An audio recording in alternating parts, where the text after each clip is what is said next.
do you believe? Do you believe? Do you believe? Maybe you do, maybe you don't. Do you believe? I don't know if I do.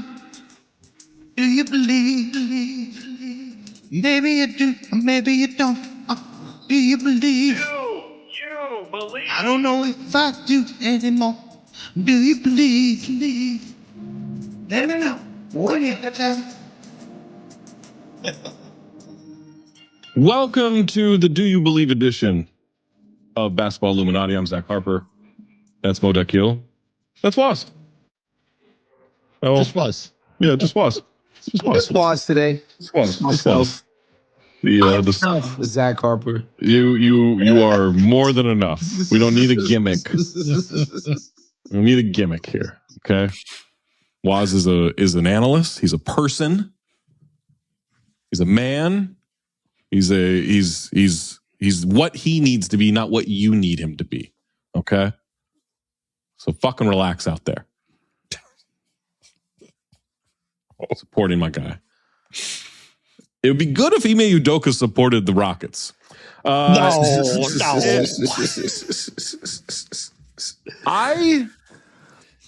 I don't know that I've ever lost more confidence in a coach as quickly as I did with Ime Udoka. You've been in this, right? Like you've been a video coordinator. Like it doesn't feel like they're running a whole lot. No. They aren't running anything, Zach. But when you're saying run a whole lot, it's nothing. I know KD had 9 turnovers the other night, but what I saw was him trying to make plays and the rest of the team looking like guys who had never played pickup before. Pick up together, right? Like they looked like they didn't know where the other one was supposed to be. And KD had some bad plays. He threw some bad passes. I don't want to absolve him, but throughout the game, I was like, oh, he's on his own here. This team doesn't know what to do, and they're not trying to do anything other than like we're just out there hooping. But you aren't. We had a whole season, and they haven't installed any offense. And we talked about it before, right? They could run like 2 or 3 plays and get something, but as soon as it doesn't work, boom, we're never running it again for the entire game. And it's like it's so like frustrating to watch. Because it's like all we said last year, man, they get one more offensive guy, they're rolling. They get KD, we're excited. We're like, oh, this is going to be great. And then you put you're making Jamal Mosley look like an offensive genius. Like it's all these things that you have. And I'm stunned by it. Can't create any space for Şengün. Whatever you think of him one way or another, he's playing in a phone booth.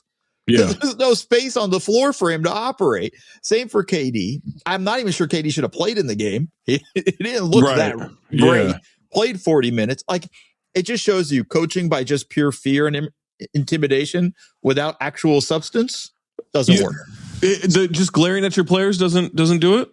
So look, here's what I'll say, man, about Ime Udoka. I will not claim that he's doing a good coaching job. Because that's tough to do. To say. What are his strengths? Defense. And traditionally what people have complimented him about is he's not afraid of his stars. He'll hold star players accountable, which absolutely is needed a lot of times. The problem for him is those strengths that's not something you could use on a Kevin Durant-led team. Yeah. So if that's your one trick, star accountability, it's not going to work. But I will present you because a friend of ours, mutual friend of ours, whose name I won't say right now, he pointed something out to me. He said, since 22-23 season, every coach KD has played for has been fired mid-season or at the end, and Udoka is likely. 22-23, Nash and Monty, 23-24, Vogel, 24-25, Bud, 25-26, Udoka, likely. Y'all do with that information what you want to do. Coach killer, you're saying. I mean, hold on. Some of these guys on that list, I mean, Zach wanted to fire Bud in Milwaukee during the championship parade. I So, still like, want to fire. I still want to fire him. I want to rehire him just so I can fire him again. just so you can fire him. Yeah. So there's that. You know, we knew the situation with Nash. Steve Kerr wasn't good enough for him either. Remember that shit? I get Couldn't fire him, so he left. But let's also say this, because I just want to push back on one thing you said was of like he's known for his good defensive coaching.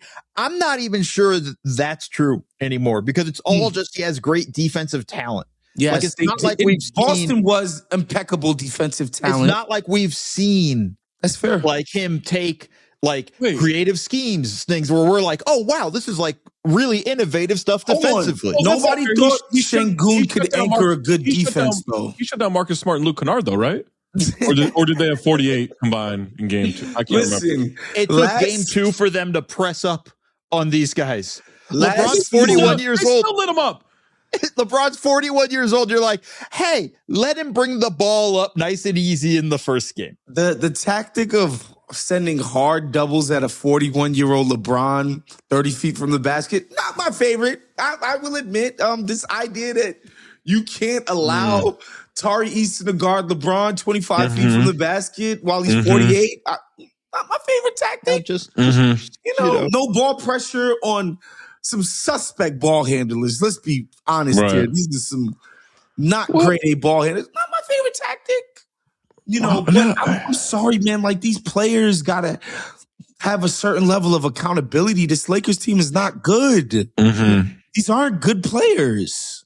I agree with you. But also, trying to coach might actually help you. Look, I mean, Waz, you just had it from 2022, but don't forget Kenny Atkinson got shown the door. Oh yes, in 2020. Kenny Atkinson. Yes, because he didn't want to play DJ. That was wild. That's wild. That one's bad. Wait, he didn't want to play who? DJ. Oh, DeAndre Jordan. Yeah. Over Jared Allen. Yeah. And that proved to be. That's why he got fired. Yeah. That was a mistake, probably. Look, man. You're saying KD's a coach killer. I'm saying KD plays a part in this, bro. Yeah, for sure. Oh, absolutely. Absolutely. He plays a major part in like the identity. Udoka has no voice with the team anymore. This doesn't happen overnight. The voice is eroded over the course of a long season, right? Well, it's hard to have a voice when it doesn't have any strategy coming out of it. They had some pretty decent strategy last season, though. Did they? Yeah. They were. Come on, man. Yeah, Everybody agreed they overachieved last year. They did. Like, I actually do think, I'll give them credit for this. I do think they popularized this new trend of everybody crash the offensive boards. Sure. Everybody like that, because that's how they were scoring. It was like, oh, we can't keep these dudes off the board. And I think a lot of teams looked at that and was like, yeah, that might work for us too. And remember, we were skeptical that you could form a competent, if not really damn good defense with Şengün as your center. We were all skeptical of that. These guys performed in a way that people didn't expect last year. Yeah. Yeah, he was I think there's something to that. There's no question to that, but it was also because it was, if you don't defend, I'm going to sit your ass on the bench, which is fine. And a good attitude, that's good as a coach. Right. Yeah. In that sense. At a certain point, though, that also does wear thin when it's also like, but we have no offense. Yeah. We have zero. You've done nothing on the offense. Remember the stories of Mike D'Antoni about how like they would only practice offense, only drill offense and do nothing on defense. And I almost feel like that's the same thing with Ime, but the opposite way, right? Like in reverse. We're going to work on shell drill for an hour. But we're not going to do the good news is they drafted Reed Shepherd to fix those offensive and those shooting problems. So we're good. You don't want Steph Castle. Well, Reed Shepherd was. That's the move. All right, let's get into our topics. Topic 1. Do you believe the Knicks can right the ship against the Hawks? After leading the entire second half, old New York crumbled in the fourth quarter at home in game 2. CJ McCollum put Jalen Brunson in the blender all night long en route to 32 points, reminding everyone he is a bona fide scorer after his exile to NBA Siberia, a.k.a. The Pelicans and the Wizards. Oh, I was going to say the Washington Wizards. Well, Pelicans as well, yeah. Brunson, meanwhile, shot 10 of 26 from the field, admitted the Knicks offense was a little stagnant as he just held the ball the whole fucking fourth quarter. When Cat only attempted 2 shots, missed them both after having a monster third. As the series moves to Atlanta, can the Knicks turn it around on the road? Or are we looking at a spike in Dolan sucks chance that's going to put the MSG security team into overtime in game 5? Waz, what do you think? I think the Knicks are fine. I think they're still better than the Hawks, and they've mostly played better than the Hawks in this series. They had a bad fourth quarter, coupled with Kuminga and CJ just playing out of their minds. These guys were incredible. Jalen Brunson was uniquely bad on defense. Not to say that he can be way better, but like the Knicks can scheme out of this, just like conceding this freaking switch where this guy's just getting fish filleted at the top of the key over and over and over again. I think they're in a decent position still, man. They seem to be measurably better than the Hawks, and I think they'll be fine. I just think the stuff with the offense in the fourth quarter is real. Yeah. Jalen Brunson refusing to get off the fucking ball when Cat's being guarded by a 6'6" dude when he's having a great game. Yeah. It's nuts, bro. And to me in that situation, Mo, I didn't like it's like, well, Cat's got to be more. Cat can't pass the ball to himself. Like, come on, at a certain man. point, you're a point guard. You got to be like, advantage. He's been killed. If he's not having a good game, sure, don't give him the ball. But he was killing in the third quarter. I'm like, I don't know if this one's on Cat. The Knicks were even in the penalty already. Yeah, it's not even.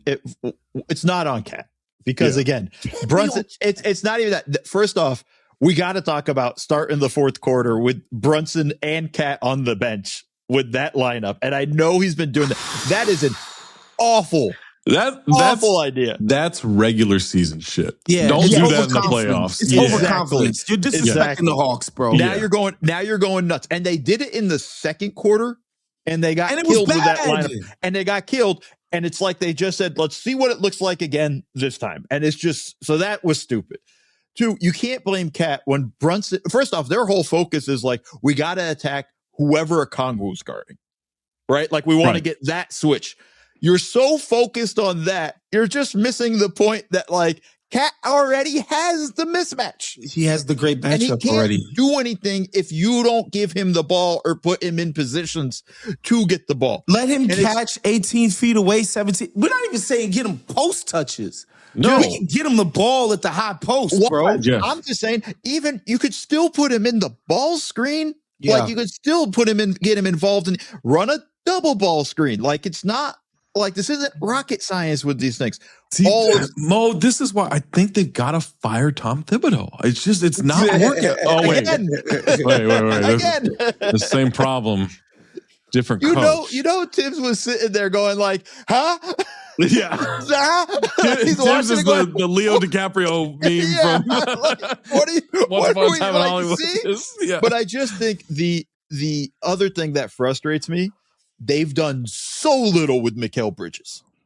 Like, he seems like not even a safety valve. Like it's just random. It's not even a thought in their mind. Like, here's my thing: start the fourth quarter, Cat and Bridges, and give Bridges the ball a little bit more. Run pick and roll between those two guys. I don't give a shit who's guarding those guys. Just run the pick and roll with them and see what you can get out of that.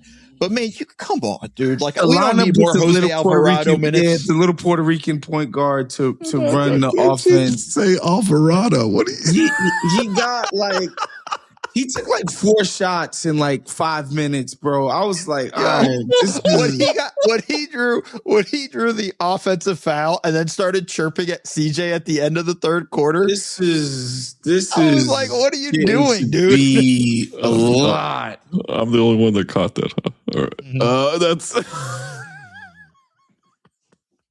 I think you said the right thing. Like they stopped respecting the Hawks in that game, and that's when it turned because they had Josh Hart had shut down Jalen Johnson to where I'm like, yo, what the hell is wrong with Jalen Johnson? And then they just stopped respecting him, and Jalen Johnson got going again, and maybe that gets him going for games 3 and 4.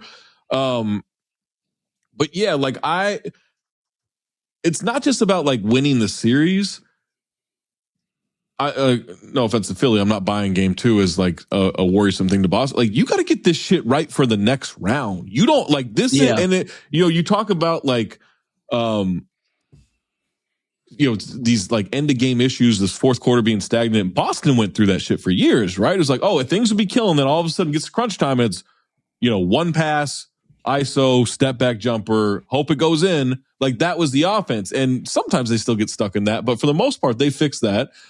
You can't have that against them.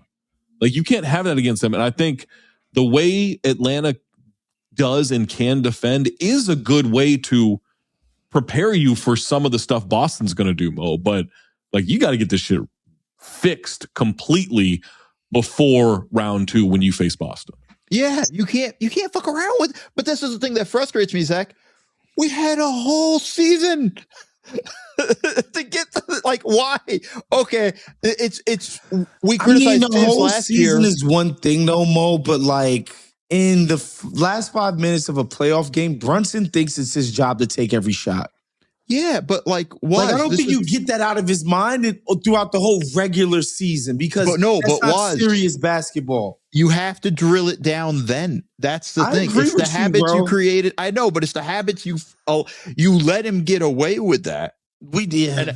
And you go through, and you go into that moment, hog, bro. and you just go constantly saying like, no, instead of like, yo, it's simple stuff. You don't have to do it in front of the team. Jalen, come over here for a minute. Let me show you some clips. They've had plenty of games they've lost in crunch time. Yo, you can do this here. We need to do more of this here. It reminds me of the shit like we went through with Tatum, where it was like, hey, like it can't just be hope this goes in. Can't just be dribble long to contested because Kobe would do it this way. Stop. We should figure out if Jalen Brunson, what sneakers does he wear every single game? It's a good question. We should figure that out because Because look, man, Brunson has been a great player. He's been a godsend for the Knicks. He's awesome. Like, he's awesome. but like, bro, pass the fucking rock, bro. Just please. Yeah. There's a guy on your team making $60 million a year. It's not for no fucking reason, bro. Yeah. Like, let this guy do some work too in the important moments. Build the freaking confidence. Make the defense have to wonder, I wonder what the Knicks are about to do on this big crunch time possession. God, like, it's craziness, man. Yeah. All right, let's go to our second topic. Do you believe either team has an edge in the Denver-Minnesota series? Oh, since the beginning of 2022, these two teams have locked in a bald eagle death spiral, splitting the last 30 games evenly at 15 apiece. I'll even remind you, this goes back to 2018, where these two teams played for the final playoff spot in the Western Conference on the last day of the season. And Jimmy Butler, remember him? Jimmy Butler led the Minnesota Timberwolves to the playoffs. The Wolves rallied from an early 19-point deficit in Game 2 by relentlessly attacking Jokic in the paint. Anthony May's guy, Rudy Gobert, has been playing elite defense on Jokic, stifling him to 4 points on 1 of 8 shooting while on the court in Game 2, including 2 isolated post-ups in the fourth. And, of course, Jaden McDaniels doing his part to foil the Nuggets' acclaimed 2-man game by shutting off the water of one Jamal Murray in the fourth quarter. Not only has the basketball been phenomenal, the quotes, wow, A5 Wag. McDaniels called out the entire squad, called them bad defenders, including Aaron Gordon. I don't think this even turns ahead if he's just like, Jokic, we're going at him. Murray, we're going at him. Tim Hardaway Jr., we're going at him. When you included Aaron Gordon, that's when everyone's like, hold on a second. Aaron Gordon's a good defender. What are you doing? But he called them all out, and Anthony Edwards is trying to, quote, beat shit at the rim like Dwayne Wade at all times. And of course, we know he praised Dante DiVincenzo's gorilla nuts. Game 3 tonight shifts the action back to Minneapolis. Mo, who you got? I think I'm just going to go with Minnesota just for the bravado. Like, just the quotes. Like, I don't have anything else. It feels like they're going to get destroyed tonight. Yeah. It's going to, you shouldn't have poked the bear. And then they'll win Game 4 handily. Right. And it's just going to be this back and forth. That's more likely the scenario. But it's so much fun. Like, thank you. I appreciate it from Jaden McDaniels. I appreciate him including Aaron Gordon. Because you're right, Zach. We would have been like, yeah, we know this. No one would have cared. Once you include the guy that everyone loves and is like, yo, that guy is a great defender. He's the key to all this. Like, then it's like, hold on a second. What are you doing? And then Ant with the quotes, man. I love that he was just like, yeah, game plan was easy. Just go after them bad defenders. Team full of bad defenders. And they're all bad defenders. Go after all of them. Yeah. Pick a name. Pick a name. Yeah. Name a guy. Give me the roster. Hey, I'll close my eyes. I'm going to point to the roster. Yep, that guy's bad defender. But that's the thing, though. It's almost like if you're playing against OKC and you're like, well, you got to force them to shoot, right? Like Lou Dort and Caruso got to make, like, he's just saying the obvious. This is their weakness. Right. And there's no other way for us to win but to attack this weakness. But it just sounds so insane. Like if somebody was just like, the Suns are just like, look, man, we challenging their non-shooters to shoot and beat us that way. Mm-hmm. We know Shea is the best, whatever. Yeah. Guys Caruso, like not a good shooter. He's going to have to knock him down. Yeah, right. Exactly. Yeah. But it just, I just love the obviousness of it and just being like, look, that's our game plan. And the truth of the matter is the game turned around for them when they stopped taking long jumpers. Yeah. When they were like, no, we're determined to get to the paint. And Denver, they know that Jokic isn't a great paint protector. So they sort of like to tilt their defense up top to kind of like guys are digging in on ball handlers so that they don't ever make it that far. Yeah. The problem for them is like you're tilting and Ant is getting off of it quick enough and guys like Dante are actually making their threes. Right. And so that's a big key too. Is like Dante's been unbelievable. Yeah. It just becomes tough to defend. But I think this is going to be a long series, man. I know people were like, yo, for sure. Minnesota was so in because I'm like, bro, but they're having Anthony Edwards who both like, because when Denver played Phoenix a few years ago when they won the championship and they played KD and Booker, like guys that don't really want to do pull up off the jumper threes for real. Like they could defend that. And wants to take these pull up threes. He's good at it. Yeah. He's like, that's where he's comfortable. He's insane at the cup. Yeah. So it's just like a really tough combination for them to guard against. I think that's the thing too, Mo, is like early in both games, Ant has been hobbled. Like something happens, he steps and it's like, shit, like, all right, Ant, and he doesn't have the explosive. Like he'll have the adrenaline on a chase down block and he'll go beat that shit. But it's like he gets to like in those moments, but in terms of attacking, he's not the explosive player he's been. And he has been settling for some jumpers in game one, but in game two, I think he figured out to Waz's point, I don't have to be explosive at the rim. I just have to be intentional. Mm-hmm. Because he doesn't have to jump over these guys. He just has to get around them, have the body control, lay it up. And I think once he figured that out in the second half, Denver just couldn't get any stops in that. I also think the big issue for Denver is Peyton Watson being out. Yeah, that's hurting them big time. That's who would have been guarding Ant. Now, I'm not saying he'd stop Ant or anything like. I don't want to he's a good defender. I don't know. We have to ask Jaden McDaniels doesn't think so. I already he can't defend you. Wemby's out there, bad defender. Bad defender. But like Aaron Gordon's a good defender, but also he's not the guy I would want on Ant. He does a good job playing up Randall. Yeah, he's a guy who I will say can play up defensively. Peyton Watson can play down defensively, which is why it's so important that they have both of those guys healthy. Yeah. But with one of them out and this one being Watson, it does make it easier for Ant. And like you said, doesn't have to be explosive, but just has to go there with intent. And you see it because he doesn't hesitate. The next in the game tonight, watch when Gordon switches on to Ant. He doesn't slow down. He still gets downhill. It's not a hesitation for him. It's not, okay, it's Gordon. Now I got to set him up. If it's not a double, if Gordon is coming over the weak side to now combine in the coverage with Watson, and that's something different. But, the rest of the guys are kind of too slight. So Gordon is too slow to guard Ant. The rest of the guys are too small. Yes. Yeah. So it's just a tough matchup. It's a problem without Watts. It's surprising Like, I don't think going into the year we went like they have to have Watson but he took healthy. a leap big. He took a leap like in the middle of the season too. Like he was. Mo, it's crazy crucial because like even OKC people are like, oh, they have a Shea problem. Like, I don't agree in the same way because Shea doesn't want to take a bunch of threes.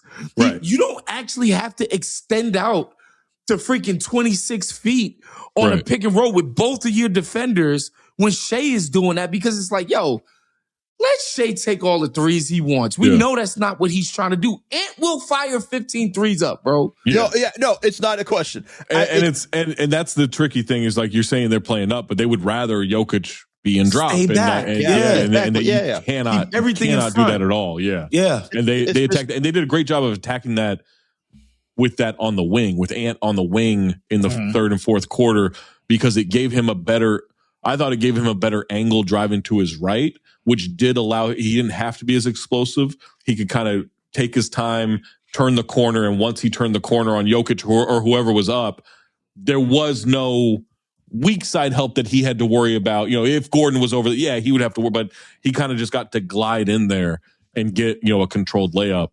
But and I'll say this about a lot of pressure on Minnesota tonight, though. You talk that shit. You talk that shit. It'll be You gotta fine. be on top of It'll it. be fine. I'll say this about Minnesota. There's no question about whether they're being coached or not. So, shouts to our guy Finch, Chris really Finch. good coach. Yeah, Finch is a really good coach. Yeah, not just the stare and glare style of adjustment, for sure. Yeah. Do you believe new Blazers owner Tom Dundon penny pinching will cost them wins? Stories exploding all over last week of choices Tom Dundon has made in regards to managing his team to save money, such as leaving two-way players, the team photographer, and digital reporter at home, making everyone check out of their hotel to avoid late checkout fees, leaving the masseuse with nowhere to perform treatment on game day. I will say this, though, in his defense, them saying that's going to save $1 million over the course of a year is insane. That's $1 million in late checkout fees. That's crazy to me. But whatever. We could get into that. No free t-shirts at game 3. He claims he has something better. Like a noisemaker? A kazoo? Is it just 18,000 kazoos? I don't know. We're going to figure it out. That means kazoos. Friday night. Yeah. He's trying to pay a head coach $1 to $1.5 million when the low end of the salary is $4 million. Doug Christie makes $2, by the way, and many make 10 plus. Conducting these head coach interviews while Tiago Splitter is coaching in the playoffs and is underpaid, winning road playoff victories. Yes. He wore wired headphones while shooting around on the court before the Phoenix playing game. I take exception to that, Maze. I'm a wired problem with headphone that guy. I don't mind the wired headphones. I don't mind. Look, I'm an owner. I know it's not my arena. I'm fucking shooting. I'm getting some shots up. It's that not I a have money no thing, problem with. Maze. It's not a money thing. The earbuds like don't actually fit in my ears. Like I think my ears holes are just too small, and they're just constantly just coming out. Over. Even the in ears don't work. But then That's most too you don't noise always, canceling though. That's too saying, much. You don't always want to that. walk around with a big old thing on your head. You feel me?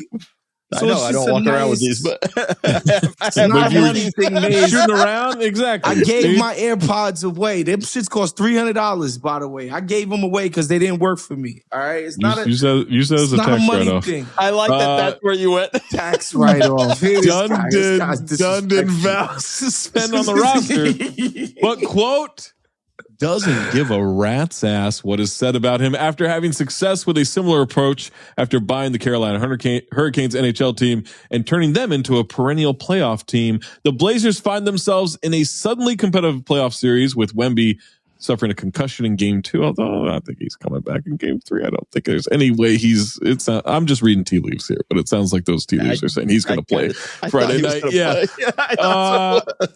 Will this off-court distraction cost the Blazers a potential playoff upset? I see what you did there, Mace. Waz, what do you think? I don't think so. I don't think it's in the medium term. to be honest, having an owner who's this much of a dickhead can kind of create an us versus them mentality with the team, where it's like it's us and our group versus that cheap tightwad of an owner. I could see that being a galvanizing force within the team dynamic. However, going forward, man, people just realize it's like bad enough Portland's not some destination for players to begin with. Yeah. But like people coming to realize that the owner is just a dickhead about money. That just can't be good for you over, because I don't think it's just a player thing. I think it's all talent that organizations have a potential to attract. Yeah. We'll be I think that by this. You're finding out, he's going to find out quickly, like the NHL, there's not the spotlight on the NHL that there's on the NBA with this kind of shit, right? And there was a great line, I think it was in Jason Quick's article, where he's also learning how gossipy the NBA is. And it was like, the line was something like, if you talk to 100 people in the NBA, 70 of them will tell you that they talk to you, right? Which is probably even a low estimation of how gossipy the league is. But Mo, like, if all of this saved money goes towards facilities, travel, all for the players, I think it can help attract players. The problem is you need more than just players to create a good organization. There's a lot. And I just want you guys, like, Mo has a lot of experience. Deep experience with an incredibly cheap owner. No, Donald Sterling's a billionaire. What are you talking about? Yes. Let me put you this way. Let me just give you a quick sort of like, his buildings are all over this fucking area. When I was an intern, the head video guy wanted to take me on a road trip. And the only way it could happen was if we shared rooms and I didn't get per diem. Wow. Well, he wasn't gonna let. How much is per diem, boy, like, come to per diem? Bro, it was like, honestly, it was like $75 a day for the low level like support staff people.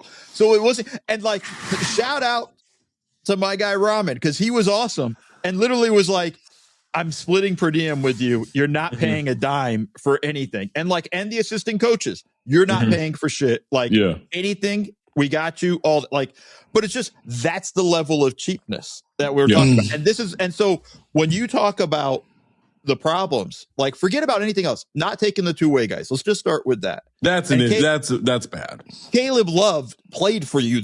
Played 49 games for the team this season. It was pretty good. This is a guy you hope to have in your organization for a while. They're on the team. Simple as that. Yeah. Like, they're on the team. But like, here's the other thing. Just forget about the player matters. But beyond that, you've now pissed off that player's agent. That agent has multiple players, most likely in there that they work for. Yeah. They're going to say, you don't want to go there. They don't treat you well. You want to have 8 favors from agents, not have them hate you. And I think that just alone there, trying to cheap out on a coach. Mo, you're wrong. It was a good point, but I just looked it up. Caleb Love's agent, just this low level guy named Mark Bartelstein. Who? He doesn't have a lot of. He has no influence in this league. Are you shitting me? He doesn't have a lot of clients. Just but then and then okay. So forget about. Okay, let's go to the coaching thing. You want to pay your coach $1.5 million. Say you get that. Mo, stop. Hold on. Watch. Forget about it. The entire staff throughout the rest of the way is all going to be cheaped out, right? Yeah. All your assistant coaches are going to be cheap. You're not going to have as deep of a staff. You're not going to have a good support staff, because you're probably going to pay your video guy try to pay him $50,000 a year. And you're going to your training staff is going to be incredibly cheap. All of this trickles down. None of it affects now, but it all affects starting next season. And that's going to be a big problem. Now they're not going to be able to sign Curious Mike when he becomes a free agent. That's a Bartelstein client. Wait, so he owns the Carolina Panthers? Hurricanes. No, Hurricanes. Excuse me, hockey. Yeah, Who the Carolina? No, Carolina's football. Sorry, yeah, Florida. What's Florida Panthers? Florida Panthers. See, that's where I got this shit off. Too much. Yeah.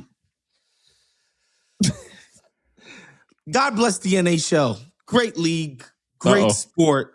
No, I'm saying, like, you can't bring NHL tactics to the NBA. It don't work like that. The story going around about the coach stuff too is 1.5 million, Zach. He has declined. He has denied that figure. He's denied it. He want to pay coaches less than Athletic paid Diana Rossini. That's crazy. Cut that.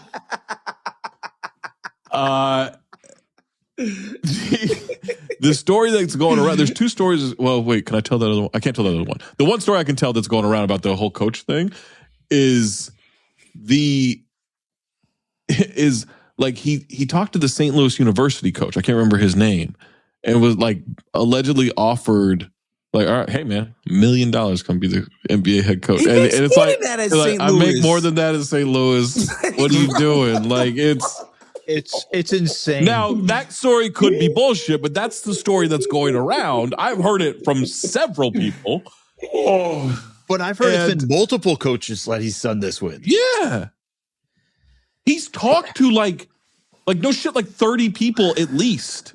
Look, the Knicks like he's going are notorious overpayers, but they paid Larry Brown $8 million a year like 20 years ago. Yeah. Right. Yeah. No, we're not even talking like that level. But also, all these coaches interviewing for the job while the team's in the playoffs, while Thiago Splitter's doing a good job coaching this team, and you're sitting there taking these interviews. Also, just be careful who you're getting in bed with. All these dudes who are trying to get this job, all four of low them integrity, don't have good integrity. But you better also watch out because he's going to cut you at the knees just as quickly as he's doing it to Thiago. Yeah, it's probably going to work out. Yeah. I think it'll be fine. Actually, I think a lot of this is probably overblown. A lot of it is like a snowball effect of like, oh, let's get this out there. Let's get this out there. I think he's seen what he can get away with and then he'll have to conform. Like, it's like every new owner comes in and they're going to change the way things are done. And then they conform. They get into what the NBA system is and then it's fine. Can I also just say, as a former video guy, that late checkout is crucial because coaches are always asking for certain shit at the end. Get your ass in the fucking lobby or business center and do it there. The only one who needs a late checkout, players and the masseuse. Everyone else, I'm with Tom Dundon. Get your ass to the business center. They got high-speed internet there. You can wire the fuck in and cut your little fucking videos that, by the way... My little fucking videos? By the way, Blake Griffin ain't all in those videos anyway, so good luck. Like that's not okay. Doc ain't looking at those videos. He didn't give a fuck. I needed those late checkouts. No, you take your ass to the business center. The internet works in the lobby just like it works in the room. You can sit in the lobby, have a coffee. A lot of places that give you the complimentary though to like 12:30. What's late checkout that you pay for? Well, we would leave at 3:00 was first bus. Oh yeah, So it becomes a thing. But because they're probably they're charging you probably for another day at that point. This isn't the Red Roof Inn. Well, it will be with Tom Dundon, but for other teams, it's not the Red Roof Inn. Can I also just point out, when you are talking to the hotel, we are paying for 40-something rooms. Yeah. You can throw in the late checkout. Yeah, fact. You guys are leaving town, we gotta get these new customers in there. We can't have them checking out at 7:00 at night. And we're coming back. We don't know that. We don't trust. You can't trust also, have you heard traveling secretary? George Costanza was the assistant to the traveling secretary. You can't trust that shit. Come on. Have you? I don't know if this one's true, but I heard they didn't even send a scout to the Minnesota-Denver series. Damn. That's crazy if that's true. But that's where I'm like, I think some of these stories are getting out of control and they're probably not accurate. That one, I don't know if it's true. But if he didn't send a scout to that, why are we wasting money I'm not buying on Delta Comfort? Wait, why are we sending a scout? We don't have TVs? Yes. You can't get that on TV. You don't have TVs? Oh, we're watching all that shit. That's what I've heard. I don't know if it's true. I'm not buying that one. I'm buying the late checkout and all that stuff. I don't know if I'm buying that one, but he's got to be worried that it looks like Spirit Air is going under. Because that would have been a perfect team playing. He might be the one trying to get the bailout for them. Do you remember the movie Major League when they had the team playing and they were duct taping the propeller? Like, they're getting that plane. Yeah. No. This is definitely concerning. And then there are concerns. Well, I don't think these are real concerns, but then people are like, oh, he's going to try to move the team. They're not moving that team out of Portland. Unless Nike and Adidas are going with him, they're not moving that team out of Portland. I don't think Blazers fans have to wear. Yeah, literally, he doesn't like Portland as a destination, apparently, which is historically not the most popular free agent destination. But I think there are Blazers fans that have some concern there. But I also think they're going to approve some renovation budget, from the city for the arena. It'll be fine. I don't think they're going anywhere. But yeah. Tough start to the Dundon era, for sure. We're gonna close up shop because we've got a late checkout fee we're trying to avoid here. Make sure you check it out. All of Waz's stuff, no fouls given. Check out Mo's stuff on Offside. Check us out coming up pretty soon. We'll be in New York for this NBA Twitter stream stuff, and make sure you're reading the bounce and checking out Deals and Dunks on SiriusXM NBA Radio. For just Waz, for Mo, for Maze, I'm Zach. Make sure you avoid that late checkout and keep your third eye open.